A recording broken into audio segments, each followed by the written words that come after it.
Welcome. أهلا وسهلا in WFES first day. I'm here at Sungrow's booth talking to them about the new technologies around the region. I have with me Dr.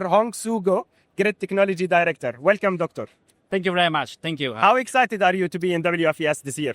Well, honestly, I'm so exciting to see such a big event here. And I'm standing in the Sungrow booth here to see all of the equipment being actually displayed on the booth here, and see all of the new technology. I'm so exciting, really. I cannot express my happiness, and also I just say too exciting to see all this new technology coming up. Sungrow has had a huge contribution in this region, and I'm very happy to be talking to you today. I have a lot of questions, and I'm going to start with something that's becoming very popular, which is the establishment of a completely independent microgrid for industrial applications. Yeah. How did Sungrow achieve any advancements in terms of black start technologies, and what can you tell us a little bit about that? Yeah, this is an excellent question, right? Historically or in the past, the black start is only about energizing the deck bus bar or the deck systems, right? But in Sungrow here, we have moving from a simple voltage, established voltage system, but to a fully true grid forming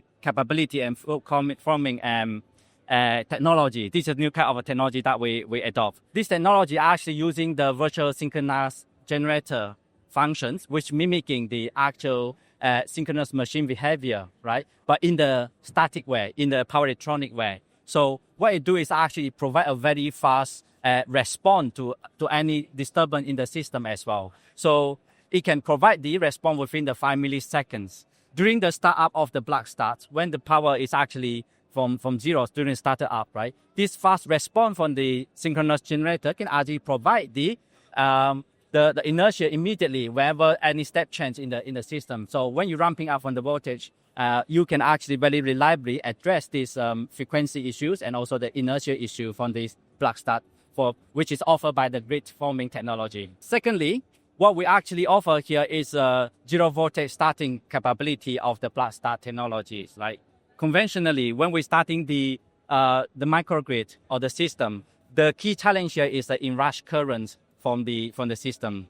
With this zero, what we offer here in Sungrow here is actually we're doing this zero start technology. So what we do is actually we're ramping up the voltage from zero, increase it slowly, gradually. In this case, then we can actually eliminate the magnetizing saturation of the system, which actually provide a very stable increment of the voltage during the ramping up stage, right? In this case, we can actually remove the issue, the challenge of the magnetizing inrush problem. Thirdly, from the practical side of it, we have implementing this technology in the Middle East here. In one of our recent project, which is a 1 gigawatt project, right? We have actually using this technology to commissioning the projects without the actual grid support and also the voltage from the grid as well. From here, we're actually using this black start technology to energize the local network to start the commissioning even before the commercial COD time. Yeah. That's brilliant. Well, building on this, it all came from the hybrid part. Mm-hmm. Hybrid inverters of Sungrow have been in this region for a very long time, and a very reliable product that helped this industry to actually move towards the hybrid solutions. Yeah. How do your latest hybrid inverters ensure a seamless transition between grid-tied and island mode without impacting the critical loads? You have some critical loads like data centers or large-scale industrial plants. How does this new product help with this transition smoothly? For the very sensitive load like data centers, right, it's actually fast is actually not actually enough. So what we're looking for is a seamless transfer for this load as well. In Sungrow here, what we offer here is the sub-cycle transfer. The new grid technology and also the steam cell technology, the grid forming technology, has a capability to actually pick up the load and respond to any step change to the system within 10 milliseconds. So most of the time, it can actually provide the response within 5 milliseconds, right? But we say 10 milliseconds just for the sake of just to give it a bit of an allowance as well now.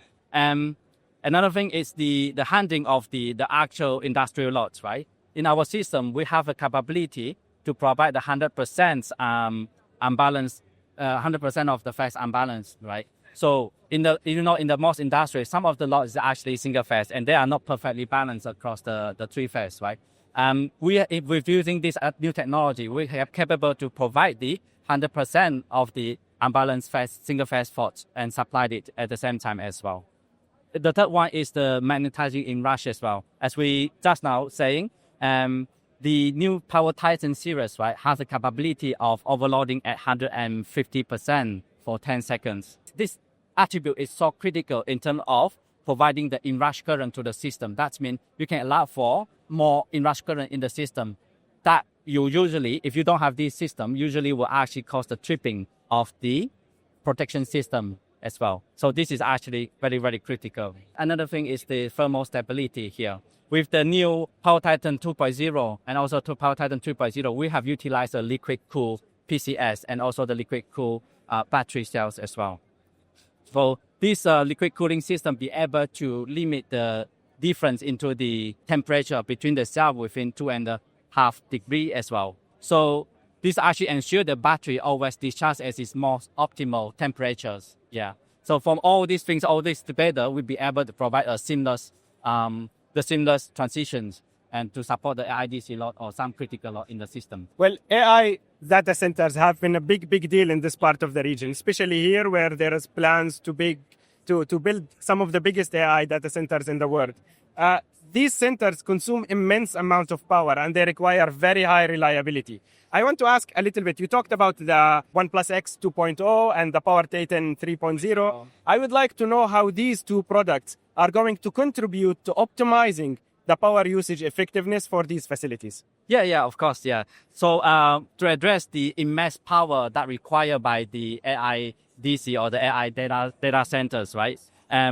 We need to look into from the different perspective as well. So in the AI perspective, every watt that you spend on the auxiliary power or not the cooling, right, is not being used for the AI compute. So what our strategy is actually to minimizing. The first one is actually minimizing the auxiliary power consumption of the systems, right? In the Power Titan 3.0, we have breakthrough using the silicon carbide PCS, right? This silicon carbide PCS actually achieving the conversions efficiency of 99.3%, which is very, very impressive. And more importantly, it has actually used the AI bionic thermal balancing technologies, right, which actually managing the temperatures in the cell as well. Okay, so unlike the traditional air-cooled battery energy storage system, this liquid cooling system restricted the temperature between the cell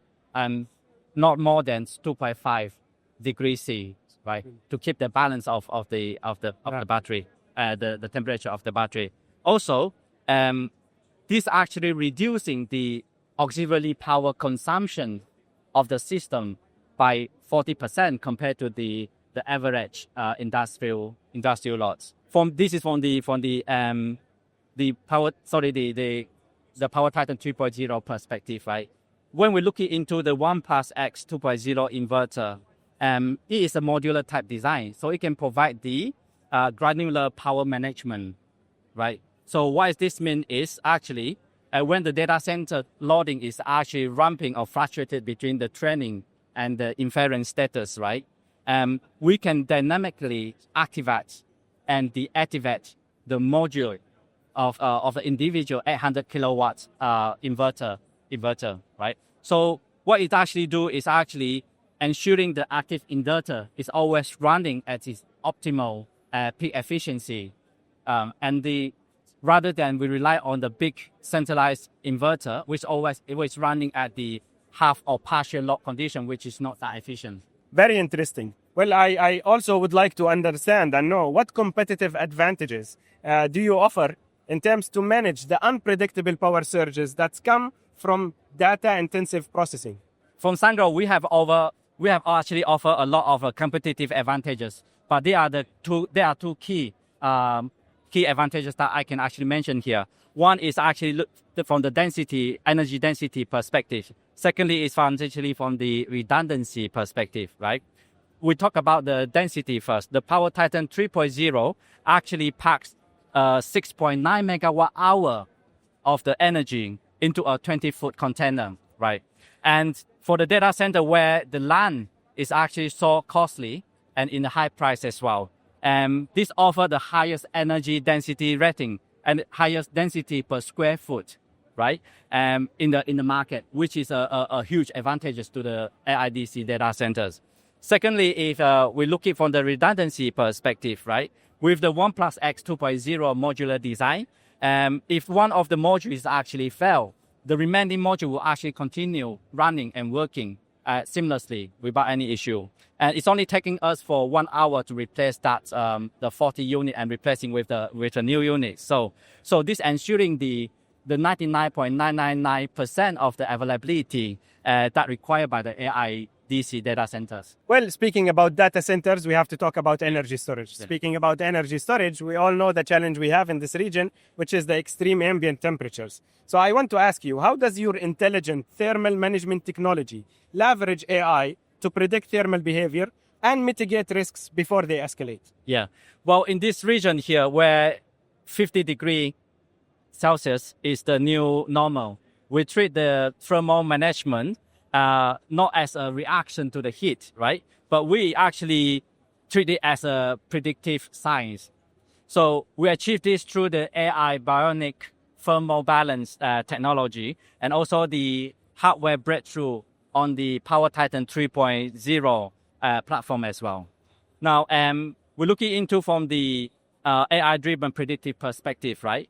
The AI that we're implementing, which is the AI bionic thermal balance technology, has a capability to predict and do the pre-cooling functions. So what it do is actually the EMS energy management system is actually analyze the load profile and also the weather forecast in upfront, right? And then it predicts the high load discharge at the noon.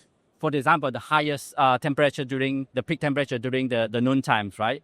And then it pre-cool the coolant fluid in the system and getting ready for that peak hour. Okay, so this effectively increase the effectiveness of the thermal inertia in the system, and before it hit the heat wave is actually hit.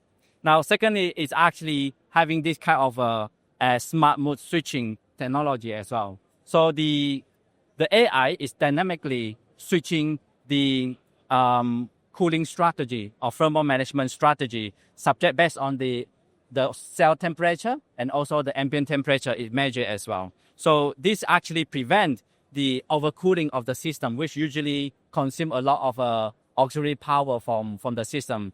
By reducing this auxiliary power, also the energy overhead, right? By reducing this power required for the excessive cooling, we can actually increase the efficiency and also reduce the power consumption by 40% compared to the conventional or traditional industrial figures. And what engineering measures does Sungrow or the system do in order to avoid thermal derating, maintaining full power output even in outdoor temperatures reaching the 55 Celsius? Yeah, some of our competitors start derating at 45 degrees or 50 degrees. In Sungrow here, our Power Titan series can actually achieve the 55 degrees without any derating and providing the full power output from the system. We achieve this via the 3 engineering measures.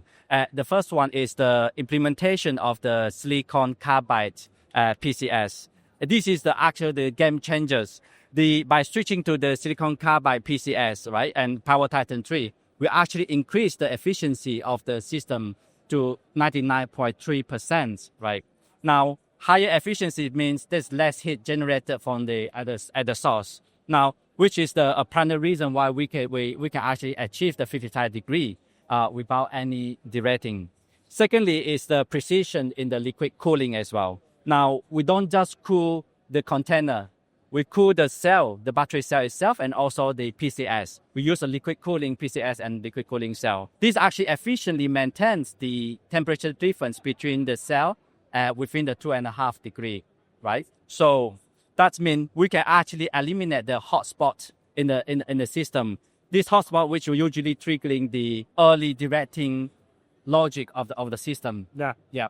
We can eliminate that completely. Finally, it's also from the design perspective, from the compartmentalized thermal design, we actually split the battery cells from the electrical compartment as well, right? So due to this isolation here, the heat generated from the PCS will not be able to bleed into the battery compartment. That means the battery can always running at its optimal thermal characteristic or thermal window, regardless of what its ambient temperature is. Yeah. Well, this is very brilliant. It's always a pleasure to talk to Sungrow, to see what's new in the industry. We look forward to your contribution more and more into this part of the world.